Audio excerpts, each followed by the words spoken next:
بسم اللہ الرحمن الرحیم۔ السلام علیکم ورحمۃ اللہ وبرکاتہ۔ ناظرین، بلا شبہ مشت زنی ایک ایسا فعل بد ہے جو اس میں مبتلا شخص کو دیمک کی طرح کھا جاتا ہے۔ مشت زنی کا عادی شخص دور ہی سے پہچانا جاتا ہے اور اس کے لیے یہ زندگی ایک عذاب سے کم نہیں ہوتا، کیونکہ مستقبل کے بارے میں سوچ کر وہ خودکشی کی سوچتا رہتا ہے۔ لیکن آج ہم اس ویڈیو میں مشت زنی سے نجات حاصل کرنے کا ایک ایسا وظیفہ بتائیں گے کہ جو شخص اس وظیفے کو پابندی سے پڑھتا رہے گا، انشاءاللہ وہ 2-3 دن میں مشت زنی سے نجات حاصل کر لے گی۔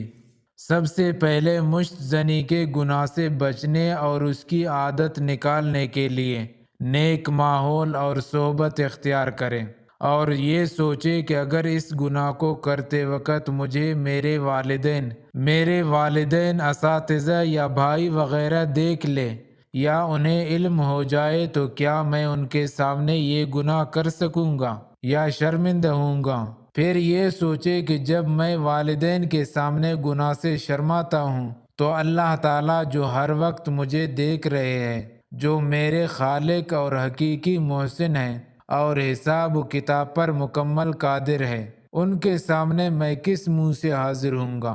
نیز یہ سوچے کہ قیامت کے دن اگر والدین، بیوی، بچوں، بہن بھائیوں، اساتذہ، شاگرد، دوستوں اور تمام مخلوق کے سامنے بتایا گیا کہ فلان ابن فلان نے فلان دن فلان وقت یہ گناہ کیا ہے، تو اس وقت آدمی شرم سے پانی پانی ہو جائے گا۔ قیامت کا وہ منظر سوچے تو امید ہے کہ گناہوں کا ترک کرنا آسان ہو جائے گا، اور ان سب باتوں کی عادت پیدا کرنے کے لیے اللہ تعالیٰ کے نیک بندوں کی صحبت انتہائی ضروری ہے۔